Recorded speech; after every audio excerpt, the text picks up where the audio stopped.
Bonsoir, voici les titres de l'actualité de ce 2 novembre. Dominique Strauss-Kahn, mis en cause dans le cadre du dossier judiciaire de l'AMNEF, choisit de démissionner de ses fonctions de ministre de l'économie, des finances et de l'industrie.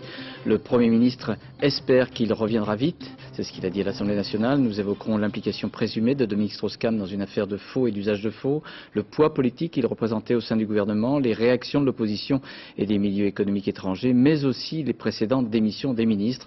Questions sur les rapports justice et politique, enfin, avec Elisabeth Guigou, garde des Sceaux, ce soir notre invitée. En Inde, c'est une catastrophe dont le bilan est toujours provisoire. Les inondations accablent plus de 15 millions de personnes et auraient fait entre 3 et 5 000 morts. Un prix Goncourt inattendu, avec 6 jours d'avance sur le calendrier prévu. Les jurés désignent Jean Echnoz pour son roman Je m'en vais. C'est aux éditions de Minuit. Ce n'était plus tenable, disaient ce matin certains proches du ministre Dominique Strauss-Kahn, directement visé par un réquisitoire supplétif pour faux et usage de faux dans le dossier de l'AMNEF. Ce n'était plus tenable et M. Strauss-Kahn a préféré prendre les devants après les entretiens avec le Premier ministre ces 2 derniers jours. À midi, en son ministère de Bercy, celui que l'on appelle familièrement DSK annonçait sa démission. Reportage Philippe Boissery et Laurent Chemla. Le silence, le visage grave et tendu des collaborateurs comme du ministre. Avant même que Dominique Strauss-Kahn ne s'exprime, tout le monde sait.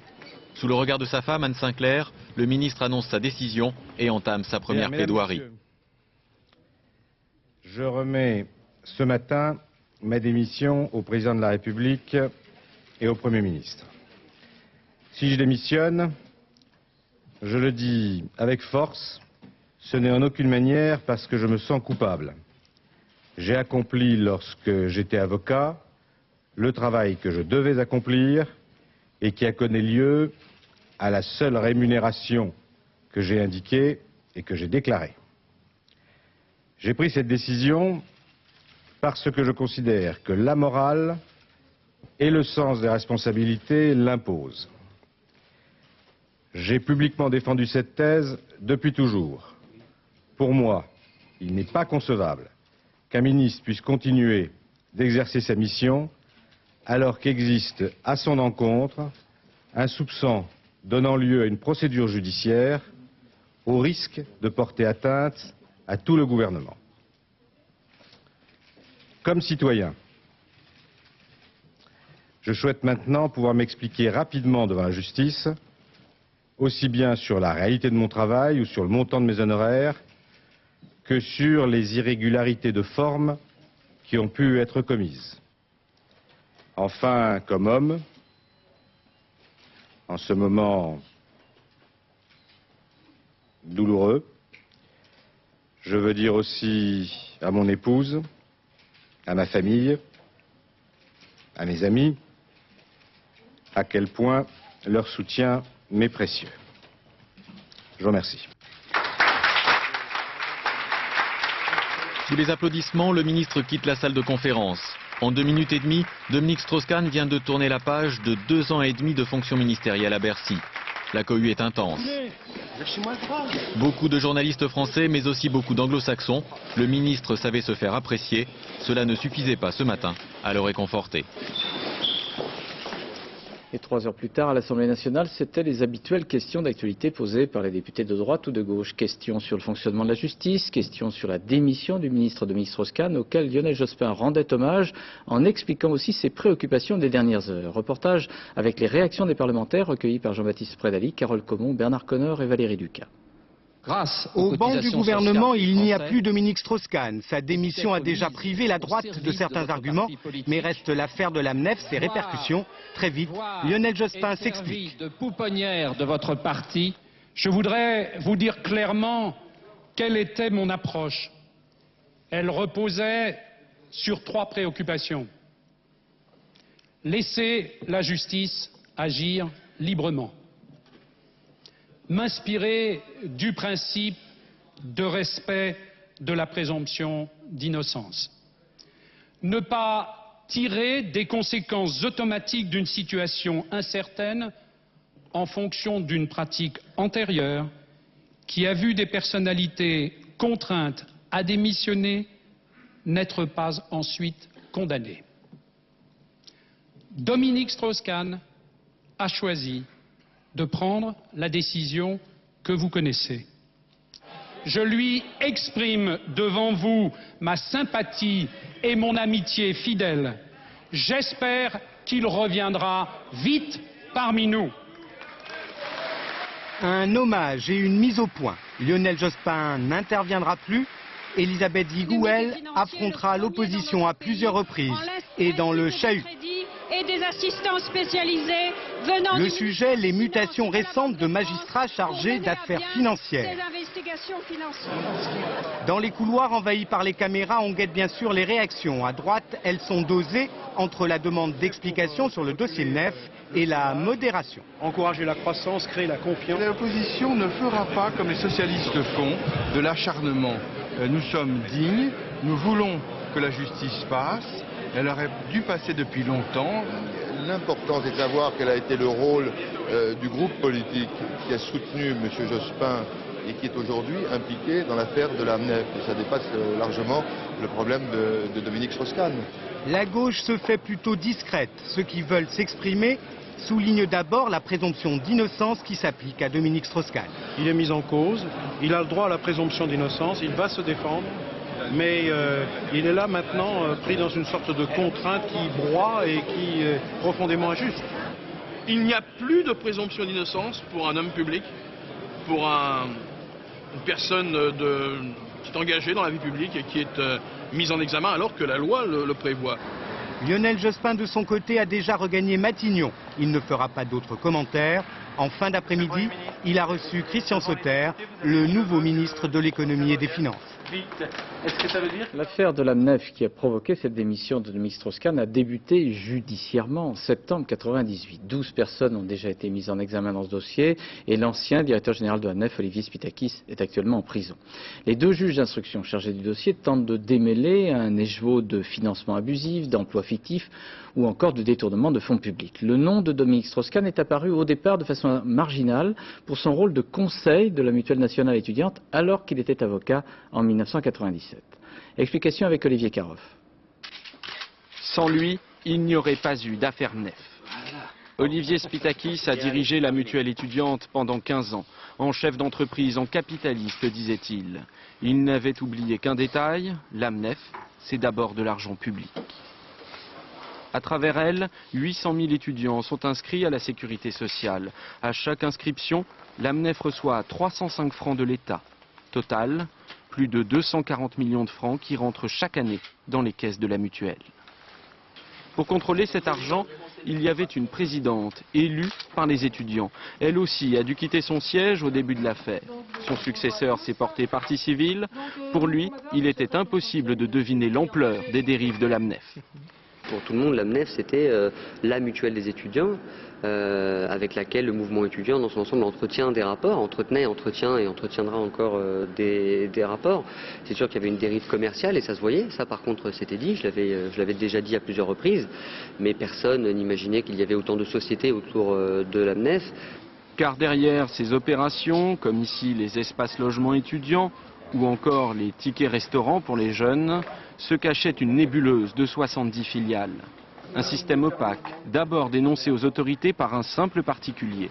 Sa femme avait été licenciée par la MNEF. Filiale après filiale, il a démonté la méthode Spytakis. À chaque fois, on crée une société avec un petit capital. Bon, on la valorise parce qu'on ne lui fait pas supporter de charges ni de frais, c'est la MNEF qui les supporte. Bien, ensuite, on la revend. Pour pas que ça se voit, on la supprime, on en fait une autre qui porte le même nom, mais qui n'est pas la même société. Et puis on met les copains qui étaient dans l'autre, on change un peu de copains, et puis on gagne. Là, on gagne à tous les coups. Là. Symbole de cette gestion contestée, un bâtiment rue Tiphaine à Paris. À chaque étage, la justice a trouvé de quoi s'interroger. François Bernardini, le patron des socialistes des Bouches-du-Rhône, avait acheté un duplex tout en haut de l'immeuble. Une trop bonne affaire qui lui vaut une mise en examen. Juste en dessous, la MNEF abritait l'association France-Taïwan. Président Pierre Berger, un intime de François Mitterrand. Secrétaire général, le patron des socialistes parisiens, Jean-Marie Le Guen. Trésorier, Olivier Spytakis, le directeur général de la MNEF. Un peu plus bas, une autre filiale de la MNEF, Raspail. C'est là que les juges ont croisé la route de Dominique Strauss-Kahn. En 1996, il a reçu 603 000 francs de l'AMNEF. Il était alors avocat. Il dit avoir négocié pour l'AMNEF la vente de Raspail. Lors de leurs nombreuses perquisitions, les juges ont retrouvé peu de traces de cette participation. Quelques documents, dont certains sont signés de la main de Dominique Strauss-Kahn, sont analysés. Ce seraient des faux. L'affaire Strauss-Kahn commence. Alors voilà pour l'explication, mais la chronologie judiciaire, Dominique Verdillan, a été plutôt rapide dans ces derniers moments. Oui, en une seule journée, judiciairement et politiquement, le sort de Dominique Strauss-Kahn a été scellé en 24 heures. Jeudi dernier au matin, le parquet de Paris est saisi par les deux juges chargés du dossier. Ils souhaitent pouvoir étendre leur investigation. Et le soir même, après en avoir informé la hiérarchie, c'est-à-dire le procureur général et le ministère de la Justice, le parquet donne aux deux juges le feu vert.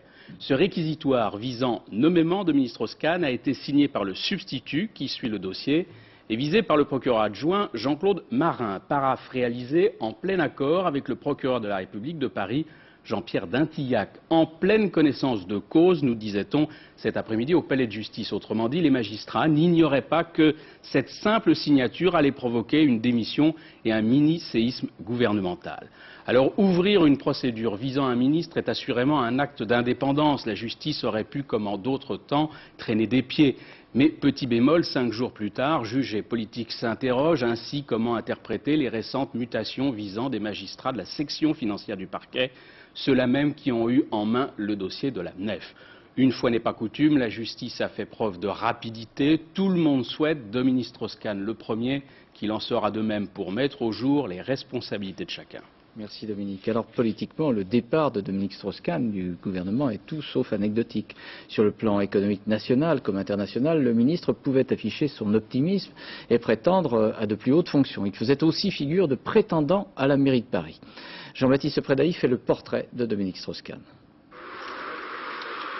Juin 1997. Dominique Strauss-Kahn prend possession de son super ministère. À Bercy, sous sa responsabilité, l'économie, les finances et 3 secrétaires d'État.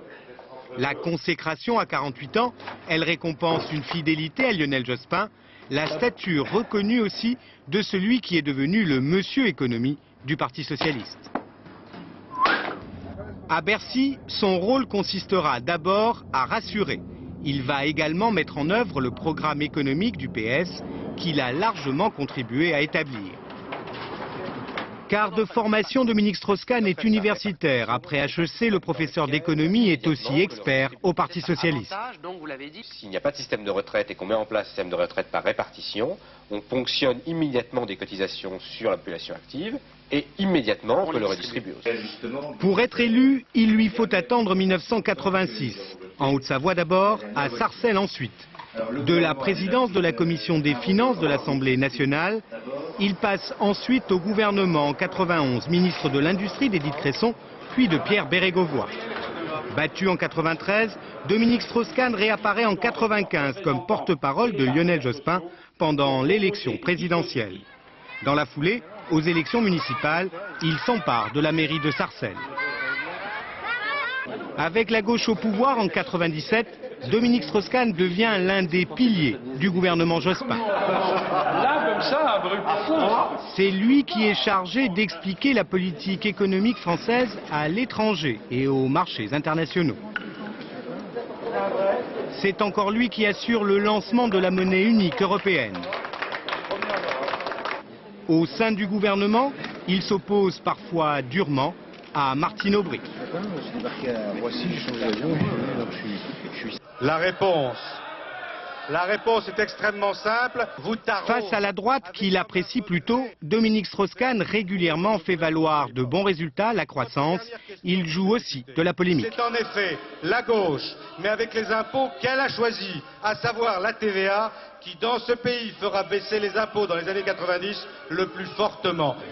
Trop médiatique, trop brillant, trop ami des patrons pour les uns, garant du sérieux et de la confiance pour d'autres. Dominique Strauss-Kahn était cité comme postulant éventuel à la mairie de Paris en 2001, voire comme premier ministrable. L'affaire de la MNEF le fait trébucher et compromet aussi toute la stratégie à venir de Lionel Jospin. Le départ de Bercy du ministre Strauss-Kahn a quelque peu perturbé les marchés financiers. Aujourd'hui, le ministre allemand de l'économie a estimé que son pays perdait un interlocuteur privilégié. Nous lui devons des remerciements infinis car c'était un partenaire très compétent sur lequel on pouvait compter, a dit M. Hans Eichel, qui est le ministre allemand de l'économie. En Grande-Bretagne également, DSK avait une bonne cote. Reportage Jean-Bernard Schmitt et Sten Rosenlund.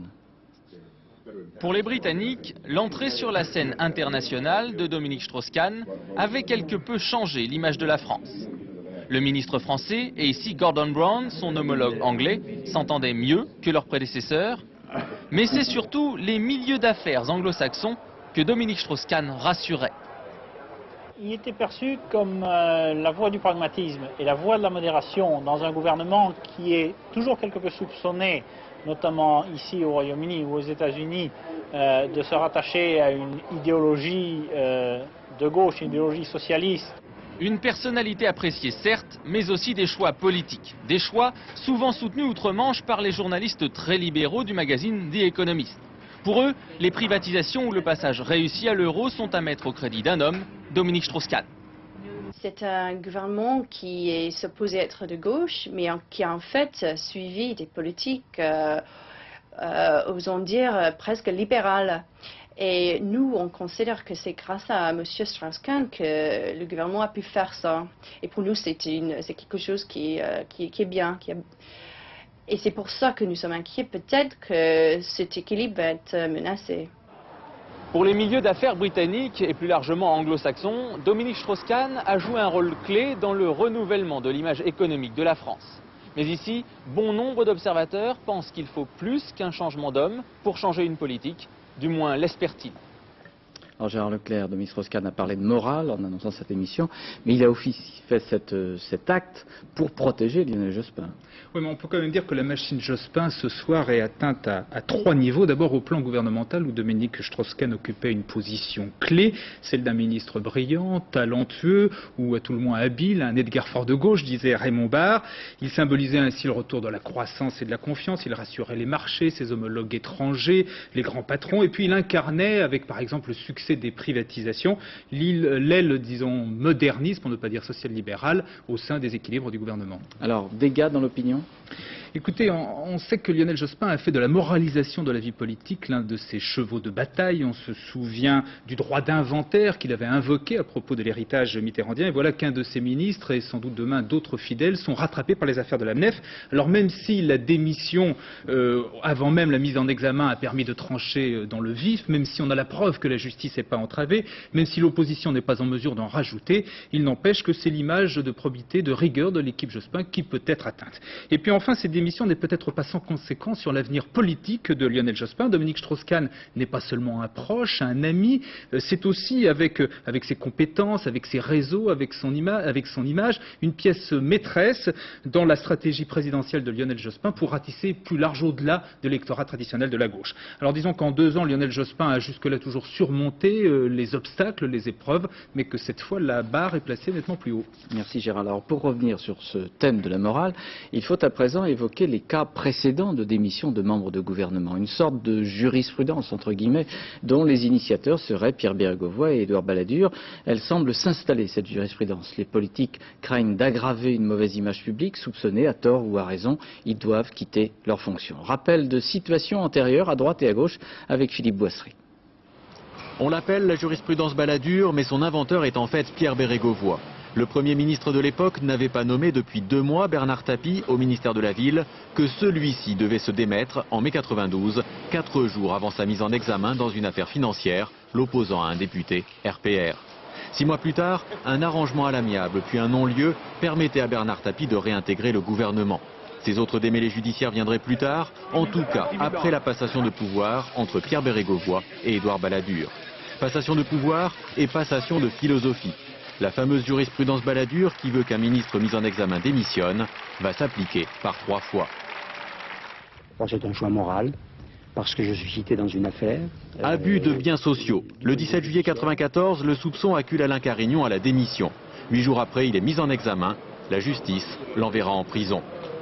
En octobre, c'est Gérard Longuet qui se démet. J'ai été contraint de démissionner du gouvernement. Accusé de malversation pour la construction de sa villa tropézienne, il sera blanchi. Trop tard pour ses fonctions ministérielles.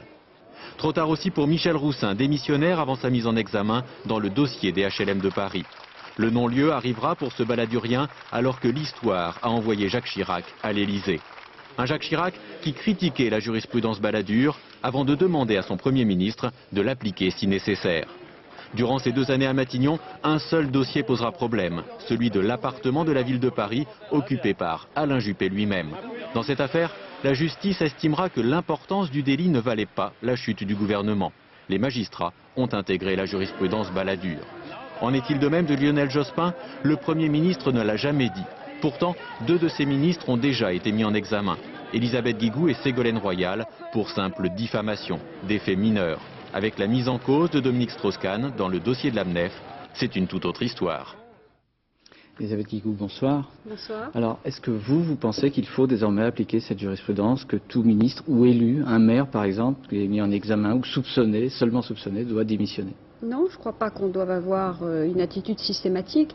Là, en l'occurrence, c'est Dominique Strauss-Kahn qui a choisi, avec beaucoup de courage, de démissionner, d'abord pour se défendre. Il l'a dit, vous l'avez entendu, je trouve qu'il a pris cette décision qui l'honore, avec, encore une fois, un très grand sens des responsabilités. Il l'a fait avec beaucoup de dignité, je trouve, avec émotion. Et c'est cette émotion aussi qu'on ressent ce soir, parce que c'est un ami aussi. Mais quand même, la garde des Sceaux que vous êtes ne veut pas être troublée lorsque vous entendez Robert Rue ou Jean-Marc Ayrault dire c'est une présomption de culpabilité, il n'y a même plus de présomption d'innocence. Non, mais je crois qu'il ne faut pas mélanger les 2 plans. Sur le plan judiciaire, Dominique Strauss-Kahn va se défendre et il est innocent. D'ailleurs, il n'est même pas mis en cause par la justice formellement. Enfin, vous savez bien qu'à partir du moment où quelqu'un démissionne, la rumeur, l'opinion publique, on dit il est forcément il est coupable. Alors après, il y a la gestion politique, il y a ce qui se dit, et un responsable politique, en effet, ne peut pas ne pas en tenir compte. Dominique Strauss-Kahn a jugé qu'il lui serait difficile d'exercer ses fonctions dans cette ambiance. Et que, encore une fois, il se défendrait mieux, avec davantage de sérénité, pour prouver sa bonne foi. Et nous espérons que ça pourra être fait, en effet, qu'il pourra s'exprimer devant la justice, de façon, parce que nous espérons son retour, le Premier ministre l'a dit. Alors, maintenant, voilà, je crois qu'il ne faut pas en faire quelque chose de systématique. D'ailleurs, mais j'en reviens, il y a vraiment l'idée maintenant qu'il y a une présomption de culpabilité, non plus une présomption d'innocence. Si ça avait été cela, à ce moment-là, c'est le Premier ministre qui aurait demandé à Dominique Strauss-Kahn de démissionner, ce qui n'a pas été le cas. Encore une fois, c'est son choix, il faut le saluer pour ce que ça représente. Et je pense qu'en effet, que les Françaises et les Français qui nous écoutent, et c'est très important, je pense qu'ils sauront faire la différence entre un responsable politique qui décide pour lui-même et pour le gouvernement auquel il a appartenu, et bien de prendre cette décision courageuse, et puis ensuite la décision judiciaire. Encore une fois, Dominique Strauss-Kahn, même s'il est formellement dans quelques jours, quelques semaines, je ne sais pas, ça c'est l'indépendance des magistrats, mis en cause par la justice, restera présumé innocent. Et je crois que c'est très important. Il n'empêche que M. Roussin, M. Longuet, qui ont obtenu des non-lieux, ils ont été obligés de démissionner et puis leur carrière politique s'est arrêtée là. Donc est-ce que ça ne vous interroge pas sur cette idée, encore une fois, d'une présomption de culpabilité qui devient monnaie courante? Mais je crois que là-dessus, ce qui est très important, c'est de ne pas mélanger les genres. Et je crois qu'on ne peut pas mélanger l'aspect judiciaire des choses et l'aspect politique. Je crois que sur l'aspect judiciaire, il est très important que la justice, en toute indépendance et en toute sérénité, fasse son travail. Et il n'y a jamais eu, depuis que nous sommes au gouvernement, depuis que je suis garde des Sceaux, il n'y a jamais eu une intervention et il n'y en aura jamais. Et par conséquent, ça, la justice doit faire son travail. Alors c'est vrai que là, en l'occurrence, eh bien, il y a pour un responsable politique quelque chose de très difficile à vivre. D'ailleurs, Dominique Strauss-Kahn l'a dit, pour ses amis aussi, c'est vrai. Mais je pense qu'il a pris la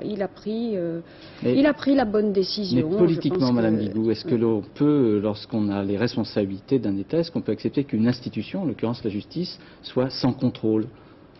Mais la justice n'est pas sans contrôle. Vous la voulez totalement indépendante. Vous dites, moi je m'en occupe pas. Vous avez même un projet constitutionnel de dire ils sont indépendants. Mais la justice ne s'auto-saisit pas. Les juges sont là pour appliquer la loi. Ce n'est pas les juges qui font la loi. La loi, elle est faite par le Parlement. Les juges sont là pour l'appliquer. Et un juge d'instruction, il est saisi par le parquet, par des constitutions de partie civile. Donc il n'y a pas d'auto-saisine. Donc il ne faut pas s'imaginer que la justice est quelque chose qui avance indépendamment de la loi. Indépendamment. Alors après, la question qui se pose, c'est de savoir si les juges étant indépendants, d'ailleurs les magistrats du siège que sont les juges d'instruction le sont depuis très longtemps, la réforme n'a rien changé.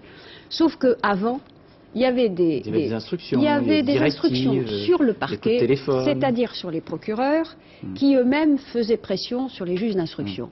Donc ça nuisait à la sérénité. On avait le soupçon, d'ailleurs fondé, que la justice pouvait être manipulée à des fins partisanes. Ceci, c'est fini. Alors, à partir de là, il est indispensable, en effet, que les magistrats exercent leurs fonctions en toute responsabilité. Ça veut dire quoi? D'abord qu'ils appliquent la loi, rien que la loi, et ensuite que lorsqu'ils commettent eux-mêmes des fautes, ces fautes soient sanctionnées. Et mes projets de loi vont dans ce sens. Et c'est la raison pour laquelle je demande, et j'ai proposé une réforme constitutionnelle. Mais vous savez bien qu'à gauche, je pense notamment au sénateur Charras, mais il y en a d'autres, il y en a beaucoup, les sénateurs, des députés qui disent « Ouh là là, on va trop loin ». Écoutez, moi ce que je constate, c'est que d'abord, l'Assemblée nationale et le Sénat ont voté dans les mêmes termes, à une écrasante majorité dans chacune des deux chambres, la réforme de la Constitution pour donner au Conseil supérieur de la magistrature plus de pouvoir dans la nomination des magistrats. D'accord pour ça, mais est-ce que vous pensez qu'au Congrès, le 24 janvier, vous aurez les majorités des 2 tiers? Si vous ne l'avez pas, par exemple. Si l'Assemblée nationale et le Sénat sont conséquents avec le vote qu'ils ont émis, encore une fois, une écrasante majorité l'année dernière, logiquement, il devrait y avoir cette majorité de 3/5.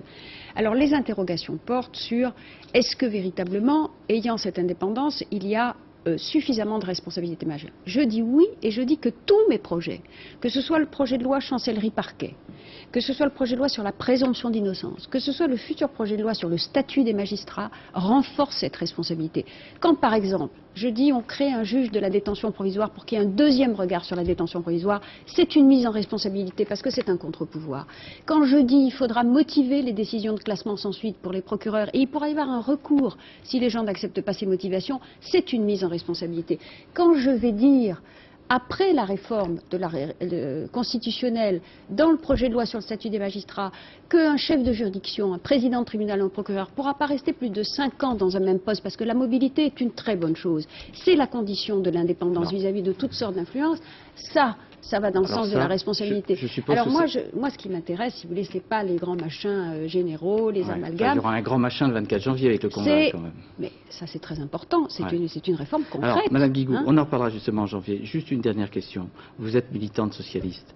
Est-ce que vous n'êtes pas choquée par ces réseaux de financement qu'on découvre à travers la MNEF, qui recouvre à nouveau le PS? Au fond, vous avez beaucoup parlé de morale, mais on a l'impression qu'on redécouvre à nouveau des systèmes un peu occultes, compliqués, illicites, entre le PS et la MNEF. Est-ce que tout ça, ça ne vous choque pas en tant que militante? D'abord, moi, je suis aussi choquée par les affaires que n'importe qui.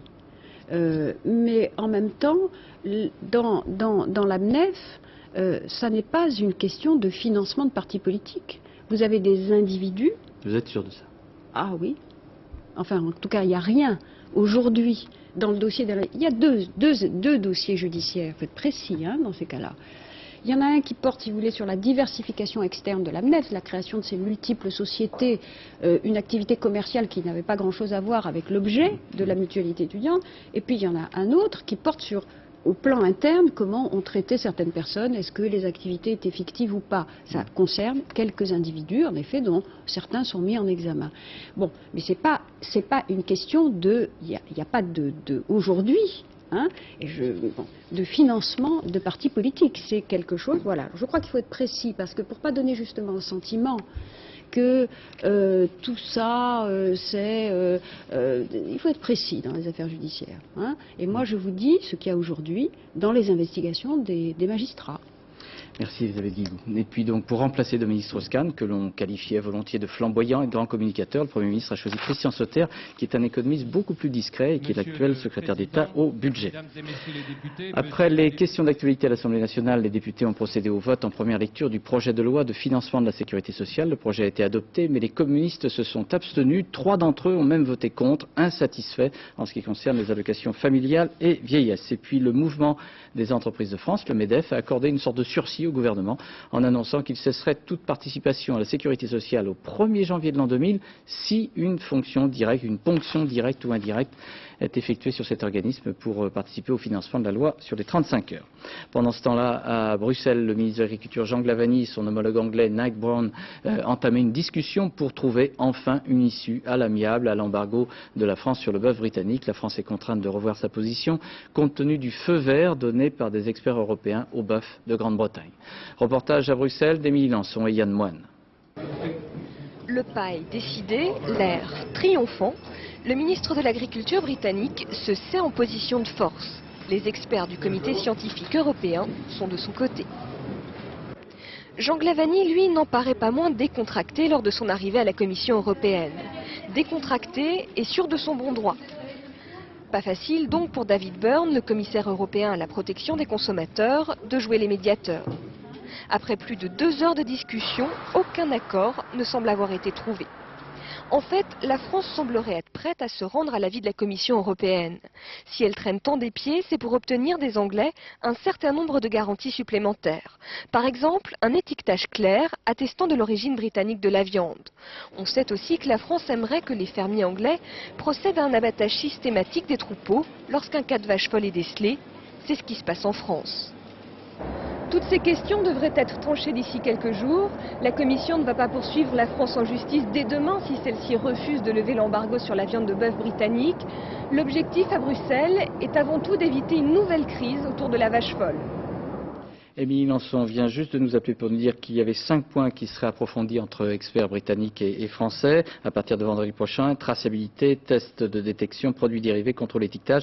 En tout cas, pour l'instant, la France ne lève pas l'embargo tant que le travail de ces experts n'est pas achevé. En Norvège, à Oslo, les dirigeants concernés par le processus de paix au Proche-Orient ont rendu hommage à l'action menée par l'ancien ministre israélien Yitzhak Rabin, assassiné il y a 4 ans. Pour sa mémoire, ils ont accompli quelques gestes symboliques. L'Israélien Ehud Barak et le Palestinien Yasser Arafat manifestant une nouvelle fois leur volonté d'un règlement global d'ici 1 an. Reportage Patrice Romden et Philippe Turpot. 2 jours de sommet pour annoncer, devinez quoi, un nouveau sommet. Où et quand? Mystère. Mesdames et messieurs, je pense que nous avons bien travaillé, nous avons revitalisé les pourparlers sur le statut final des territoires, dira Bill Clinton. Bref, la paix plus que jamais préoccupe ses artisans, mais dès que l'un a le dos tourné, l'autre nous fait mesurer l'ampleur de la tâche. Les actions unilatérales doivent cesser, dit Yasser Arafat, faisant allusion aux colonies juives qui se multiplient. Au fond, rien n'est réglé, mais on n'était peut-être pas là pour ça. Il était dit que ce sommet marquerait le 4e anniversaire de l'assassinat d'Yitzhak Rabin. D'ailleurs, sa veuve était là. Le destin de son mari lui a offert un rôle, celui d'égérie de la paix. Yitzhak, dira-t-elle, en se tournant sur sa gauche. Nous sommes de retour ici, à Oslo, 5 ans après le prix Nobel, sans toi.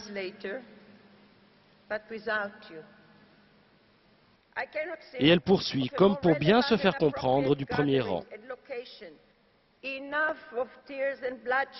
Assez de larmes, assez de bains de sang, disait-il. Ce sommet s'inscrit avant tout dans le registre de l'émotion. Les négociations débutent réellement lundi prochain en Cisjordanie à Ramallah. Israéliens et Palestiniens auront alors 10 mois pour mener à bien l'avènement d'une paix durable en gestation depuis 6 ans. En Inde, le long de la côte du golfe du Bengale et plus particulièrement dans l'état d'Orissa, ce sont des millions de personnes sinistrées qui tentent de survivre après le passage d'un ouragan qui aurait fait au moins entre 3 et 5 000 morts. Pas de bilan précis de cette catastrophe qui serait déjà considérée comme la pire du siècle. Commentaire Stéphane Bretner. Il y a 4 jours, c'était le poumon économique de l'état d'Orissa. Aujourd'hui, il ne reste plus grand-chose du complexe industriel. L'ouragan n'a rien épargné, des villages entiers sont noyés sous des mètres d'eau. Les rescapés, coupés du monde, attendent en vain les secours. À cause des conditions météo et malgré nos efforts, les hélicoptères ne peuvent pas atterrir, même ceux de l'armée. Il y a beaucoup d'endroits où nous n'avons qu'une solution, le largage. C'est donc par les airs que l'on ravitaille la population en vivres et en médicaments. 5 millions d'habitations détruites, 2 fois plus de sans-abri et des milliers de morts. Les autorités sont pour le moment incapables de dresser un bilan précis, mais on parle de 5000 victimes. L'urgence est d'accéder le plus vite possible aux zones inondées. Il n'y a plus d'eau potable et la nourriture manque. Dans certaines régions, les habitants n'ont pas hésité à piller, fatigués d'attendre une aide qui n'arrive pas. Ailleurs, les soldats sont au travail quand ils ne tentent pas de rétablir l'ordre.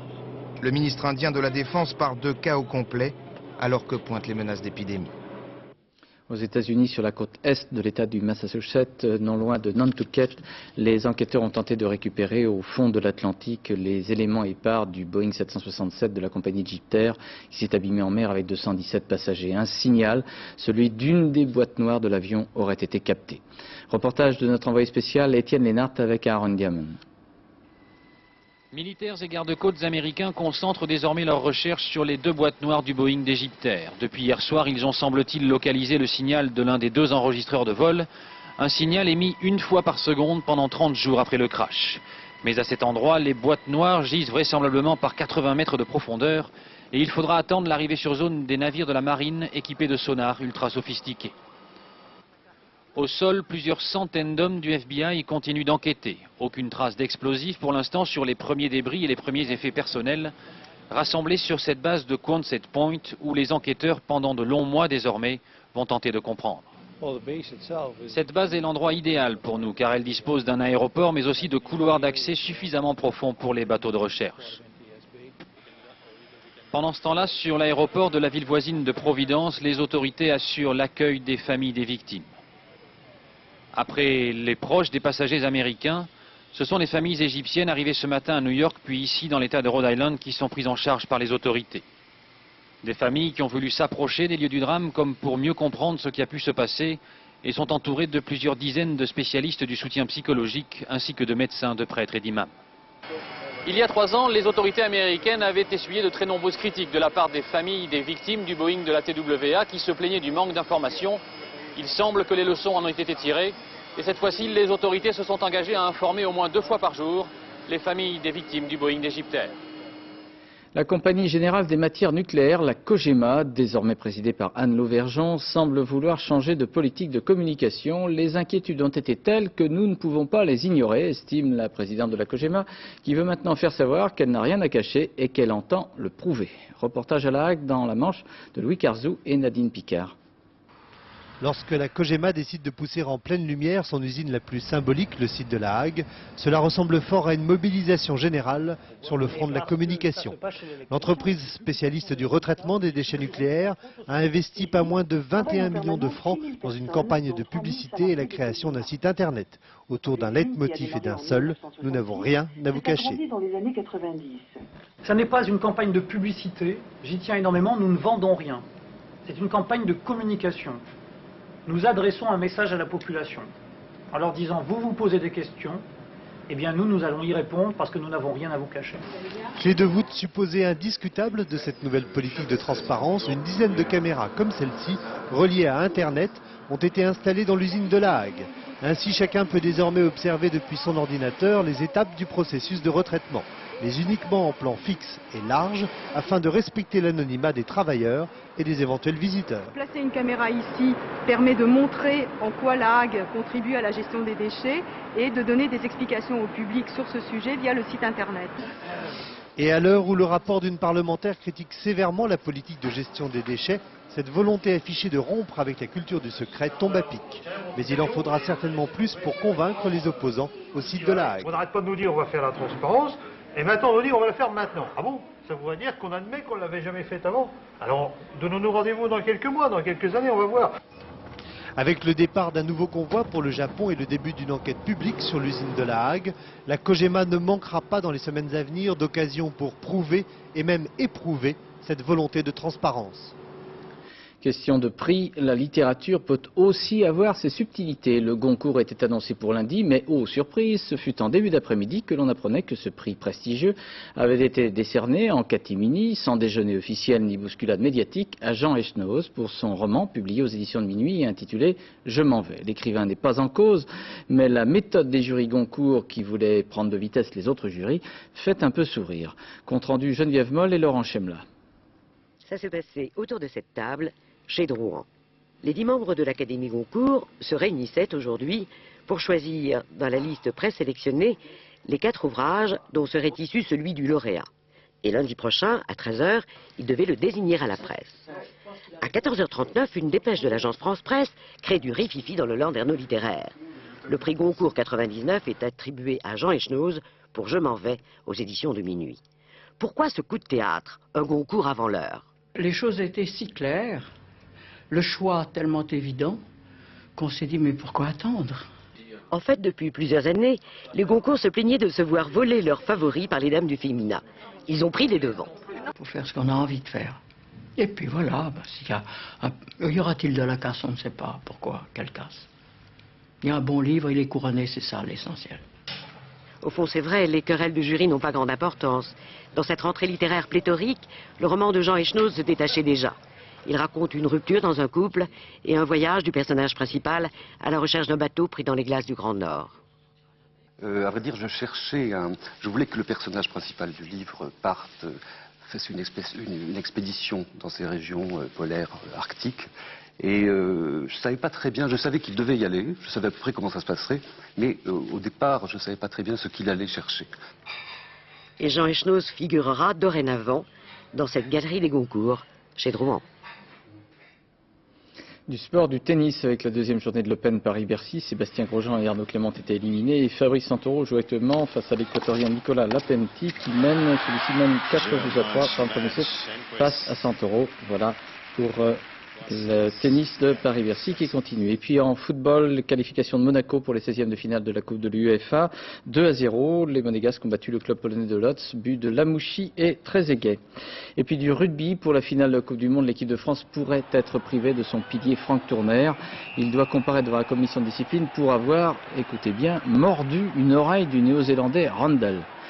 Et donc, Tournaire pourrait être suspendu. Pour l'heure, les préoccupations des supporters de l'équipe de France ressemblent à un billet permettant l'accession au stade de Cardiff au Pays de Galles où se jouera la finale face aux Australiens samedi. Très peu de gens avaient parié sur la présence française, très peu avaient donc réservé des places et la Fédération française de rugby paraît incapable de satisfaire toutes les demandes. Il y aura donc, si ce n'est déjà fait, du marché noir. Reportage Julien Hérichon, Christophe Larocca et Olivier Combe. Dans cette enveloppe, Bruno Laroux a de quoi faire rêver tous les passionnés de rugby. 150 billets pour la finale France-Australie, des billets qu'il s'est procurés sur le marché noir. Alors ce sont des places qui sur le marché noir que l'on a acheté nous à notre niveau 5 500 francs. Voilà. Et qui valait normalement? Qui valait en facial 150 livres, c'est-à-dire 1 500 francs. Son agence propose des forfaits atteignant presque 12 000 francs, vol d'avion et place pour la finale compris. Des forfaits coûteux, mais c'est le prix de l'émotion. Car pour pouvoir encore une fois vibrer à l'écoute de la Marseillaise et applaudir le 15 de France, il faut s'armer de patience. Fédération de rugby, bonjour. Depuis ce matin, à la Fédération française de rugby, c'est la même rengaine. En immédiat, on ne vend pas encore, on prend les gens, c'est-à-dire sur les attentes, tout simplement. La Fédération ne peut satisfaire toutes les demandes. Une finale de Coupe du Monde et les passionnés du ballon ovale sont plus nombreux que jamais. Pourtant, 1000 places seulement devraient être disponibles. Nous sommes obligés de faire avec les dotations qui nous ont été accordées. On ne peut pas en vendre plus qu'il nous a été donné. À partir de jeudi, Gauthier, lui, est venu directement au siège de la Fédération pour obtenir le sésame. L'effort est louable, mais le constat est le même. Il doit rajouter son nom au bas de la liste d'attente. Est-ce que vous avez bon espoir d'obtenir des places? Pas du tout. Pourquoi? Parce que je sais très bien que, j'ai entendu sur France Info qu'il y en avait 1000 ou 2000 ou 3000 à mise à disposition et que ça me paraît dérisoire pour Enfin, j'espère, pour le nombre de supporters qui vont vouloir aller se déplacer là-bas. Dernière solution, se rendre à Cardiff et espérer que les supporters blacks vendent directement leurs billets, évidemment, au marché noir. Bon, bonne chance. Avant de refermer ce journal, je vous rappelle l'actualité de cette journée avec la démission de Dominique Strauss-Kahn de son poste de ministre de l'économie et des finances. Christian Sauter le remplace. Dominique Strauss-Kahn devrait être entendu très prochainement par les juges chargés de l'affaire de l'AMNEF et de ses réseaux de financement. Dans quelques instants, la météo avec Isabelle Martinez, 0h40, le dernier journal de rédaction avec Florence Duprat qui sera suivi du tennis de l'Open Paris-Bercy. À demain 20h. Bonsoir, merci.